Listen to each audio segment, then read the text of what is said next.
or the battle of ETFs. This is a series that I usually talk about. I cover about this all. I mean, if you can check my other videos, I've talked about or compare between two ETFs. Usually most popular ones, and see which one suits you better, which one is better for you to invest your money. And today, continuation of that, I'm talking about VOO, SPY, and IVV. These are one of the most popular ETFs. So I'll cover what they are, who provides them, their expense ratio, their dividends, and their performance. And we'll look at the chart, and in the end, it's gonna be easier for you to decide which one will be fit for you. I mean, if it's your first time, this is Mr. Money Mind channel. On this channel, I talk about money, investing, and anything related to your finance, so you can achieve that financial freedom that you desire, that you want to be, or your version of financial freedom. That's all we all aiming for that, and we will, of course, reach that through investing. That's the easiest way. So many investors, of course, use ETF to gain exposure to the US market. These three ETFs ranks amongst the top ETFs of all time.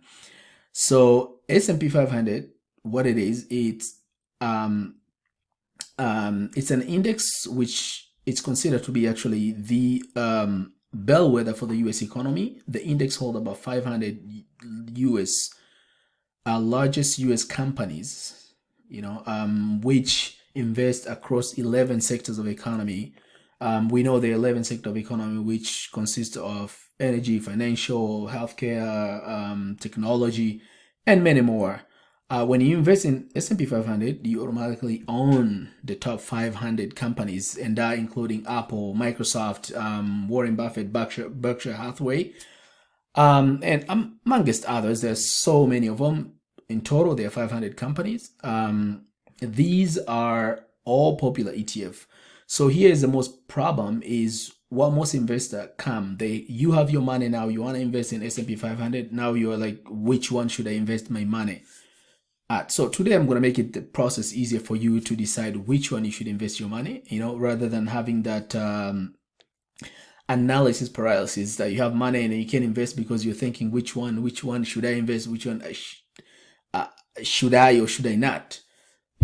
Let's make that process easier. So S&P 500, that's index, but the proxy of that S&P 500, we use an ETF. Of course, you can buy an index, but we can buy an ETF to invest as a proxy to that index.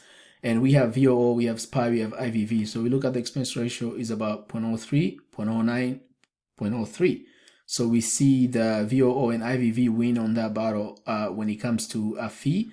A net asset value, VOO is the top. It has, at this moment, as a recording, actually it's not 780, it's about 800 billion. This one is about 400, and this one is about 300. So when it comes to net asset, VOO, of course, is the winner, has the most money invested.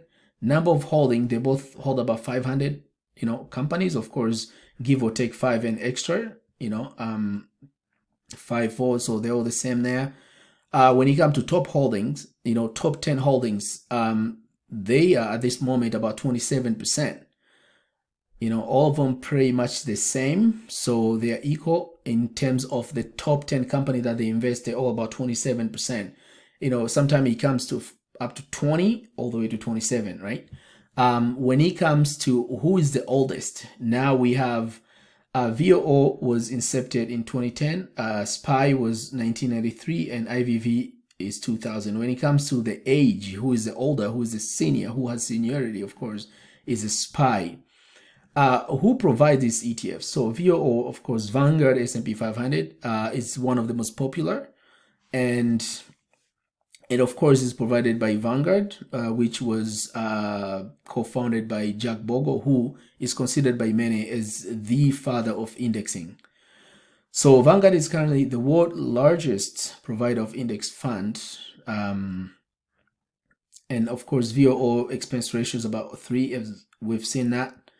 When it comes to SPY, or SPDR S&P 500, SPY is the oldest, probably the most well-known S&P 500 ETF. It was launched in 1983. It offered by State Street. It was heavily traded, right? And of course, if you compare it's how much is traded per day on average is about 85 million shares. When you compare to VOO and IVV is less than 5 million. Right? That's like a huge difference, right? Although these make SPY most liquid, it does not mean that VOO and IVV, they are not liquid. I mean, they're liquid, but they are not as heavily traded as this one. And come to IVV, this is iShare. We know iShare is the company that is part of the BlackRock family. Who is BlackRock? BlackRock is the top manager. When it comes to asset management, is actually number one. Vanguard is more popular for ETF and indexing, so it's kind of number one.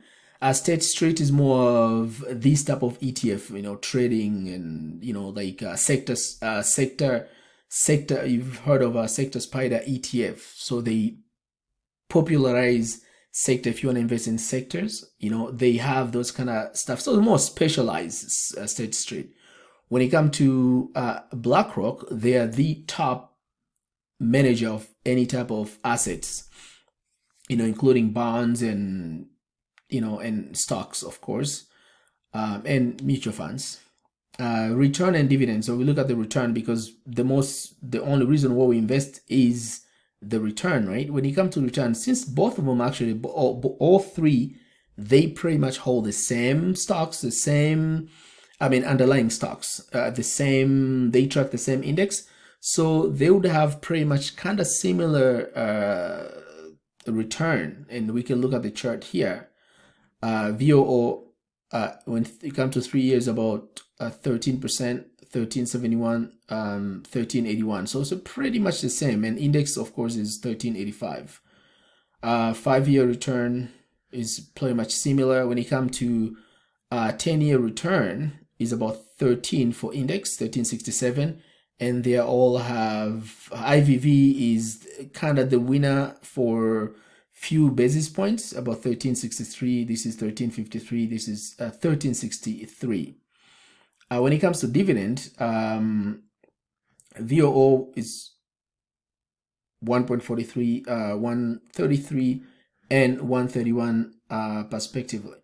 And when it comes to index, it's pretty much 130. So VOO, SPY, and IVV, which one should you invest your money at? Before we make that conclusion, let's go here. We can see this performance in the chart. Look at this. This is VOO, IVV, and SPY. This is a portfolio visualizer. Well, look, if you invested $10,000 in January 2011 to 2022, that's about about 10 years, more than 10 years or 10 years. So right now you'd have about 40,000 in each. It's pretty much the same. When you look at best year performance was 32 each, and worse, they both fell to minus 16, which is actually now they're all down 16%. But when it comes to overall full return, it's about 1247, 1246, and 1242. So pretty much the same, similar performance. And these are the chart we can see. So now let's go back here. Which one is good for you? Since SPY is more heavily traded and has more liquid than than VOO and IVV, I would say if you are investing for trading, you'd go with SPY. But if you're investing for long term, because they have lower fee, I would go with VOO or IVV because they are lower fee, and lower fee will save you some money in the long term, right? But even if you go with the SPY, there's no problem with that, right? Or if you invest your money in, let's say, for example, you have an international fund with Vanguard, you may as well just keep Vanguard ETF because then you have one ETFs. All the ETF from one family, Vanguard. If you have an international, for example, fund with like iShares or BlackRock, then you just skip IVV because then you'd have all your ETF from one family. That's my conclusion. And what type of ETF, which of these three do you prefer? If you have any answer, you can leave in a comment below. And as I said, reminder, if it's the first time, subscribe. We'll talk more about these type of funds. Thank you for watching. Till we meet again next time. Bye bye.